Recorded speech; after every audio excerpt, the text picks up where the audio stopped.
The geothermal project on Nevis was on the agenda when Linda Tagliatella, the United States ambassador to Barbados, the Eastern Caribbean, and the OECS, met with St. Kitts and Nevis' Minister of Foreign Affairs, Dr. Denzel Douglas. Prime Minister Dr. Terence Drew also met with the U.S. delegation that included the ambassador, Catherine Beamer, the United States State Department Director of Caribbean Affairs, and other members of the U.S. State Department and the U.S. Embassy in Bridgetown. Among the many matters Foreign Affairs Minister Douglas and Ambassador Tagliatella discussed were the collaborative measures between the federal and local governments of St. Kitts and Nevis to relaunch the geothermal project as it aligns with the U.S. Caribbean Pact 2030 goals. The U.S. government had previously provided technical assistance to St. Kitts and Nevis for the exploration of geothermal solutions. The U.S. delegation traveled to Nevis and met with Premier Mark Brantley to discuss the geothermal project further and to tour the commercial drilling site at Hamilton. Premier Brantley commented in a Facebook post, quote, "Happy today to have held a working lunch with a delegation from the government of the United States and later toured the geothermal site at Hamilton. We remain resolute that we must harness the power of geothermal energy for the benefit of the people of St. Kitts and Nevis. Thank you to the U.S. government for its consistent and unwavering support to this critical and transformative project," end quote. The Caribbean Development Bank approved US $17 million for the drilling of commercial wells in Hamilton. The bidding process is almost complete and drilling equipment is expected to arrive on Nevis early 2024. Glenn Bart reporting for SK Newsline. The St. Kitts Consortium of Farmers and Food Producers is an organization comprised of a network of farmer organizations, agro-processors, and agro-enthusiasts advancing common concerns and goals regarding the development of the local agriculture sector. A group of its members sat down with SK Newsline on Wednesday to speak about the organization and its objectives. Meshach Alford is the president of the consortium. I think the inspiration for the coming together of all of the bodies and the senior farmers really stem from a senior farmer or two. Having been in the sector for such a long time, at least some of them there for over 30 years, and they have mapped and seen what has changed and not changed over time. And some of them are saying, even though we're exiting the sector shortly, we have not seen any serious advancement in the sector that we could really put our hands to. And they would like to leave the sector better than they have found it. It's more of a legacy thing for most of them. They believe in the agriculturalists on the island, and they believe that the sector can do a lot more if we have better coordination and cooperation on policy making and decision making on issues that are paramount in the sector.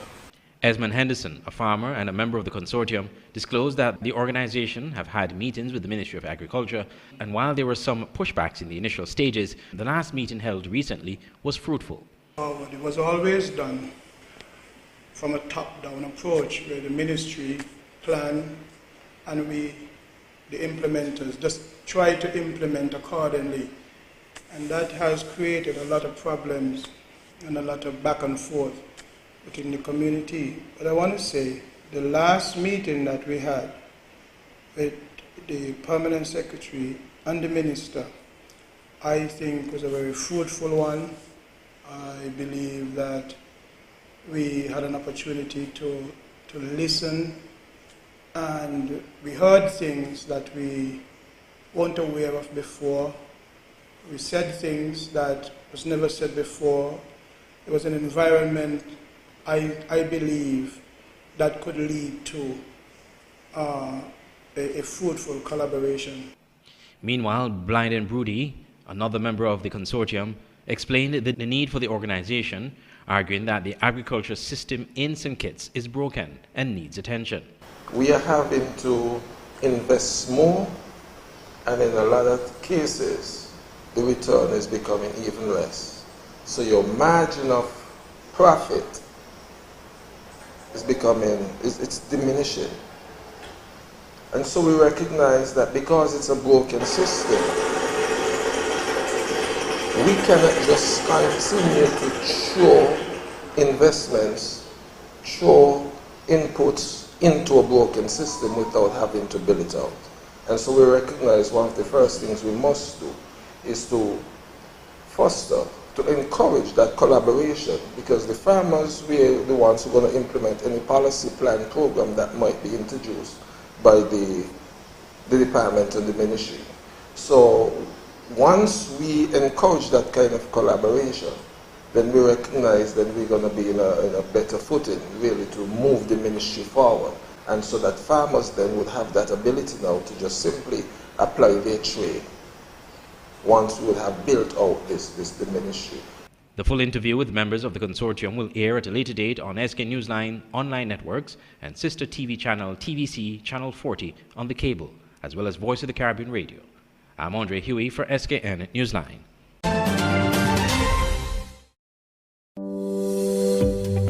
St. Kitts Nevis shoppers, now you can order from China and have your items delivered to you here in St. Kitts Nevis. Introducing Channel Links, a shipping and logistics company from St. Martin that is making your ordering from China dreams come through. Channel Links imports top goods and items for vehicles, accessories, consumer electronics, cosmetics, furniture, toys, house supplies, and much more. Ship your items to a Chinese address, and Channel Links will take care of the rest to ship your products to St. Kitts.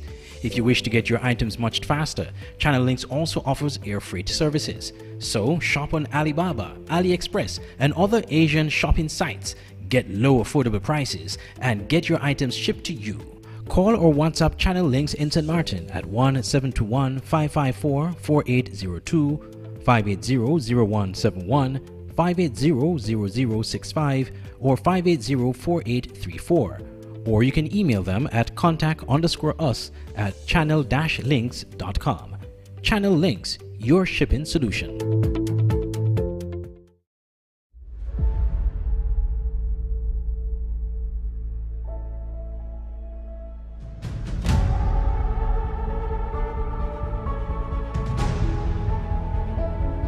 It's beautiful. He took one look at you and the angels started singing. Another wonderful day. What would you say about staying here for a few months or like a year, just so that we can be together again and just live and love and laugh and have fun and breathe?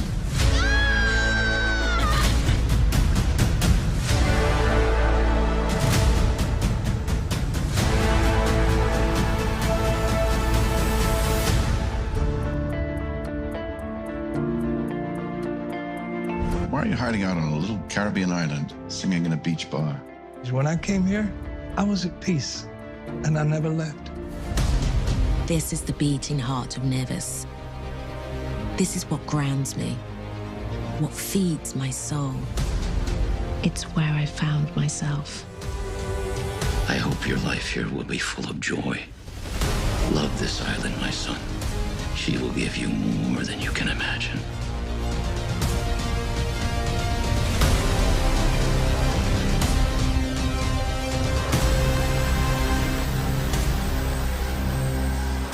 Online radio has never been this great. It's Voice of the Caribbean Radio at voiceofthecaribbean.net. Tune into Voice of the Caribbean Radio for great Caribbean programs, news, entertainment, sports, and current affairs. Wake up each morning and be inspired with One Day at a Time with Kim Huey. Stay abreast with news across the Caribbean and internationally with the Caribbean News Hour, and be entertained with shows like Reggaeville, Caribbean Classics, and Jive Music Show. Visit our website, download our Android mobile app, or listen us on TuneIn Radio. There is so much more on Voice of the Caribbean Radio, reaching the Caribbean and beyond. Check website or app for program schedule. The SKN Newsline website now offers you more news. Log on to www.sknnewsline.com for local, regional, and international news. You can also watch the latest newscast and keep abreast with news in sports, all from sknnewsline.com. That's www.sknnewsline.com. News at your fingertips. Cabinet Secretary Dr. Marcus Natter announced the cabinet approvals for a new government pension plan and for hosting a U.S. embassy in the Federation. According to Dr. Natter, the new pension plan will apply to all civil servants and auxiliary workers, ensuring mandatory payments upon retirement. The Cabinet received a comprehensive presentation from Accountant General Mr. Levi Bradshaw, who outlined the steps needed to advance the process toward effective implementation of the pension plan, in accordance with the Pensions Amendment Act of 2012. The Cabinet has pledged support in order to ensure enhanced standard of living and quality of life for all government employees upon retirement. More information on the new pension plan will be provided in the coming months. Also disclosed is a possible significant development involving the United States government and the government of St. Kitts and Nevis. During the U.S.-Caribbean Leaders Meeting in the Bahamas in June 2023, United States Vice President Kamala Harris announced that the Biden-Harris administration has begun the process to establish 2 new embassies and an additional diplomatic support presence in the Eastern Caribbean. In this regard, the Cabinet has taken the decision to have St. Kitts and Nevis host a U.S. embassy to strengthen the relationship and partnership with the United States of America. The government of St. Kitts and Nevis continues to regularly meet with and engage U.S. officials on this subject and awaits the decision of the U.S. with optimism. The Cabinet also approved enhanced financial support for all public and private nurseries, daycares and preschools on St. Kitts, as well as a back-to-school voucher initiative for all primary and secondary school students as part of the 40th anniversary of independence celebrations. Glenn Bart reporting for SKN Newsline.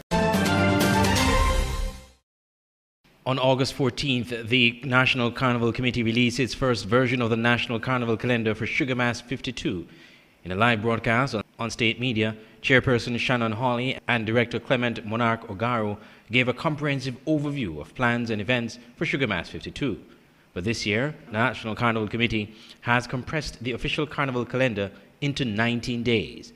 The majority of National Carnival core events will return for Sugar Mass 52, such as the Talented Teen and Queen pageants, Junior and Senior Calypso competitions, Panorama, Soca Monarch, Juve Grand Parade, and Last Lap.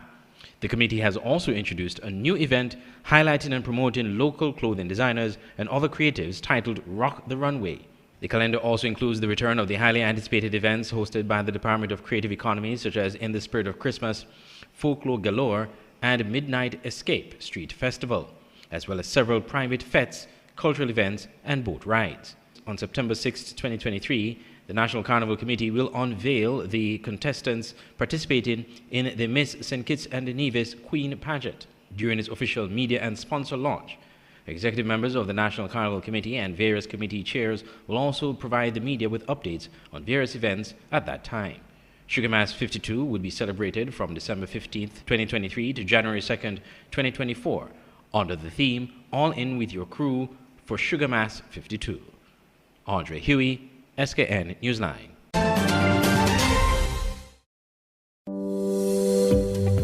St. Kitts Nevis shoppers, now you can order from China and have your items delivered to you here in St. Kitts Nevis. Introducing Channel Links, a shipping and logistics company from St. Martin that is making your ordering from China dreams come through. Channel Links imports top goods and items for vehicles, accessories, consumer electronics, cosmetics, furniture, toys, house supplies, and much more. Ship your items to a Chinese address, and Channel Links will take care of the rest to ship your products to St. Kitts. If you wish to get your items much faster, Channel Links also offers air freight services. So shop on Alibaba, AliExpress, and other Asian shopping sites. Get low affordable prices and get your items shipped to you. Call or WhatsApp Channel Links in St. Martin at 1-721-554-4802, 580-0171, 580-0065, or 580-4834. Or you can email them at contact_us@channel-links.com. Channel Links, your shipping solution.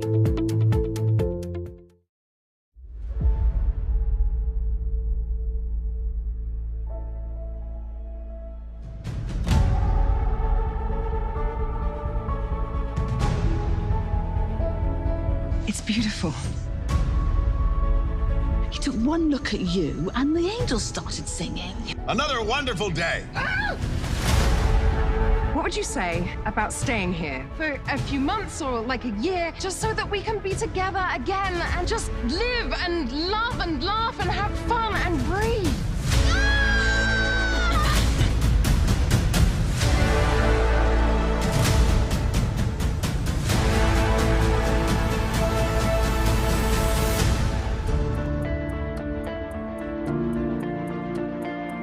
Why are you hiding out on a little Caribbean island, singing in a beach bar? When I came here, I was at peace, and I never left. This is the beating heart of Nevis. This is what grounds me, what feeds my soul. It's where I found myself. I hope your life here will be full of joy. Love this island, my son. She will give you more than you can imagine.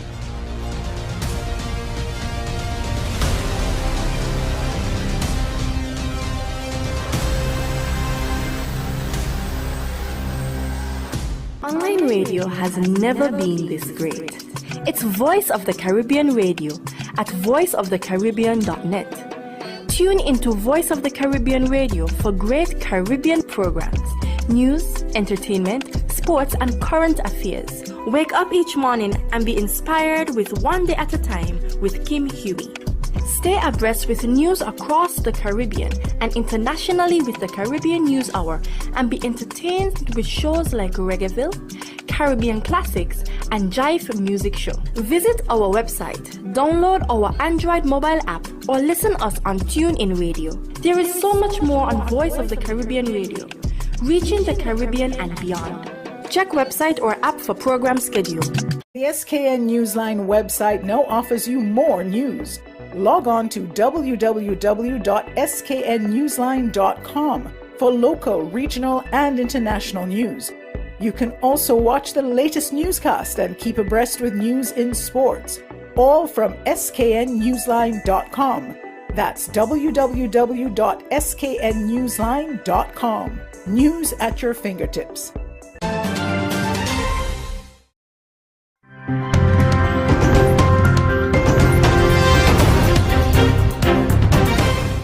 I am completely humbled by the outpouring of support and prayer for myself and my sweet baby, both during and following our time in captivity. Those words are coming from Alex Dorsonville through a statement posted on Elroy Haiti's website Saturday. Her husband is the founder of the Christian aid organization based in Port-au-Prince. Alex and her daughter were at the group's campus in Port-au-Prince, Haiti, when they were abducted at gunpoint July 27th. Last Wednesday, the Elroy Haiti announced that both Alex and her daughter were freed, unharmed, and healthy. In the statement, Alex said, "God was so very present in the fire with us, and I pray that when I find the words to tell our story, that the mighty name of Jesus may be glorified and many people will come to know his love." Alex went on to say it was one song that kept her going. She says, "See a Victory" by the Elevation Worship Music Collective was her battle cry. Going on to say, "There's a part that says, you take what the enemy meant for evil and you turn it for good. And that is what he is already doing and will continue to do." It is not clear if a ransom was paid for Dorsonville's release. The U.S. State Department is still warning Americans not to travel to Haiti. Amy Cavino, WMUR News 9. Earlier this month, Deputy Premier and Minister for Financial Services, Labour and Trade of the British Virgin Islands, Luna Smith, led a 16-member government and business delegation in Guyana. During a press conference on Tuesday, Smith disclosed that the BVI is considering lifting the visa requirements for Guyanese living and working in that territory. The BVI will consider lifting the visa requirements for Guyanese living and working in this territory. The strong cultural connection between the Virgin Islands and Guyana will be reinforced through student and cultural exchanges and working together at CARICOM and other international fora. According to the Deputy Premier, Guyanese forms the third largest immigrant group in the Virgin Islands. Further, she noted that Guyanese contributes a significant part of that country's workforce. Given these opportunities and the enthusiasm with which we were received, I believe that we will be looking forward at how best to establish a more permanent presence in Guyana that would be mutually beneficial. After arriving in Guyana earlier this month, Smith and her team engaged a number of high-level government officials. And during the press conference on Tuesday, she noted that Guyana and the Virgin Islands will forge student and cultural exchanges and work together at CARICOM and other internal forums. To this end, private sector representatives from that territory will revisit Guyana to maximize business opportunities that would have emerged from the delegation visit. Reporting for HGB Nightly News, Shamar Allen.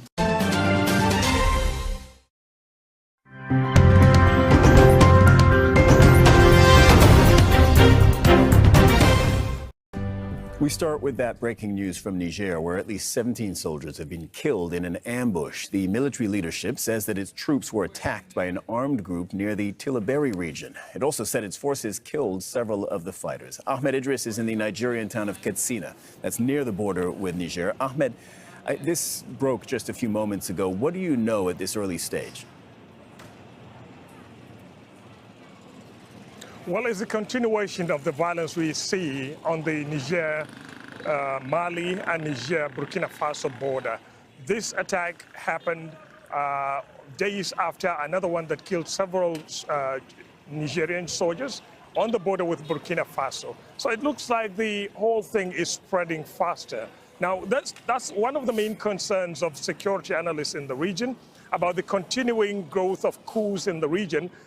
If you look at Mali and Burkina Faso, despite the presence of mercenaries like Wagner on their territory, they still continue to face attacks from these armed groups allied to Al-Qaeda and ISIL that have been operating in that region for a long time. And now with the current attack, this is the 5th attack, by the way, in less than 3 weeks since the coup in Niger Republic. And the more these continue to go on, the less credible the statement by the military authorities in Niger that they have overthrown Mohamed Bazoum simply because of the deteriorating security situation in Niger. So it's undermining their credibility as a force or as a unit or as a government to fight insecurity in the region. And that's the concern of many people. There are people, especially security analysts, who think that the continuing spread of coups in the region will embolden armed groups. And that is what we continue to see since the coup in Mali and then the coup in Burkina Faso as well. Now Niger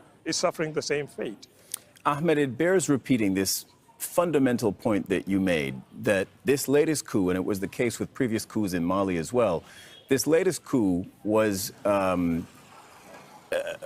justified officially on the premise that the now deposed president had not done a good job of fighting the insurgent groups. And as you rightly pointed out, there have been multiple attacks since the coup took place.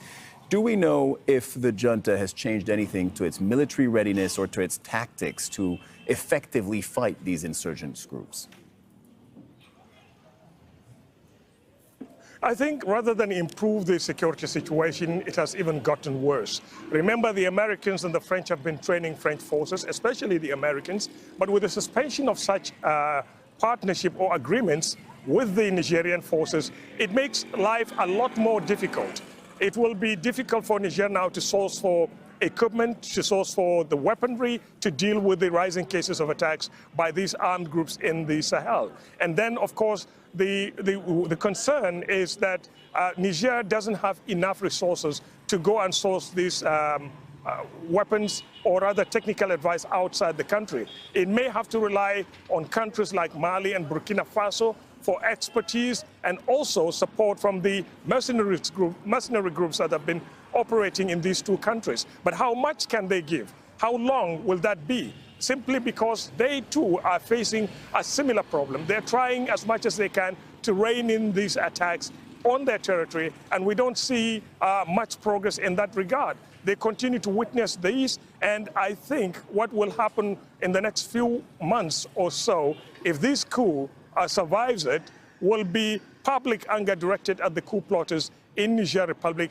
because people will start questioning the credibility of their allegations that Bazoum has failed to rein in insecurity in that country, and it's happening to them. So basically, the reason for the coup, one of the main reasons of the coup, may have been completely eroded. Ahmed, something else we want to ask you about. Niger's coup leaders have sent their newly appointed Prime Minister Ali Mahaman Lamine Zain to neighboring Chad for talks, and he met Chad's Prime Minister in N'Djamena. Niger's junta maintains that it's open to talks on solving regional disputes triggered by the coup 3 weeks ago. What can we make of this visit to Chad, Ahmed? It could be two things. First of course, is to pull more countries, more friends on the side of the military regime in Niamey. And secondly, also to sort of keep the hope that negotiations to end the crisis diplomatically is possible. Now, the Prime Minister is there. We are not sure exactly what message he took to President Idris Deby. Mohamed Idris Deby. But remember, Mohamed Idris Deby was the first envoy who tried to intervene, who tried to mediate between the coup plotters and the economic community of West African states to sort this one out or to sort the problem diplomatically. But they turned him back. Now, whether or not this is another rapprochement or another charm offensive by the authorities in Niger to try to draw Chad back into the fold of negotiations, or they're trying to keep as many friends as they can on their side as they face international pressure to restore Mohamed Bazoum to power, remains to be seen in the next few weeks or so. And Ahmed Idris, thanks for all your reporting and putting vital context around all of this. That's Ahmed Idris reporting from Katsina in Nigeria, near the border with Niger. North Korea says the US soldier who crossed into its country last month had wanted to seek refuge there, the country's first public acknowledgement of the soldier.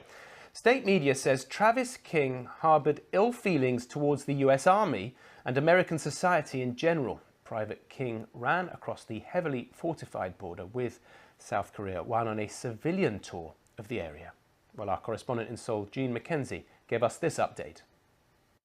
It's been a month now since this soldier dashed across the border when he was on this tour of the demilitarized zone, and he ran into North Korea and effectively has disappeared into North Korean custody. And this is the very first we've publicly heard from the North Koreans, who say that Travis King has told them that he was being inhumanely treated in the army and he was being racially discriminated against, and also that he was complaining, or he'd become disillusioned with the inequality in America. And so for these reasons, they say Travis King had said that he wanted to either claim asylum in North Korea or a third other country.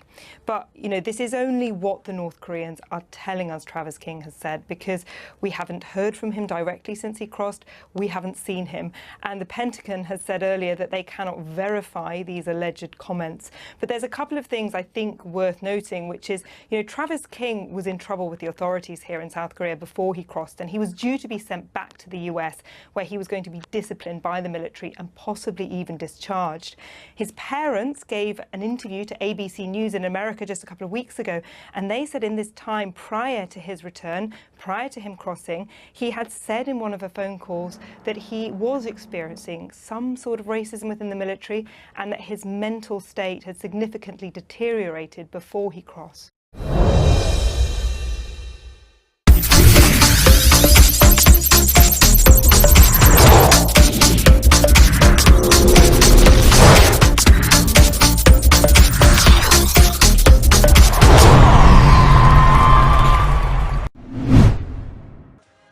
Thousands of local and international fans ventured to the various venues across both islands to witness history, as this country hosted the Commonwealth Youth Games for the very first time. Lead for the Games, Annie Hairsine, noted its successful games is a massive feat, especially when it was hosted across two islands of the same territory.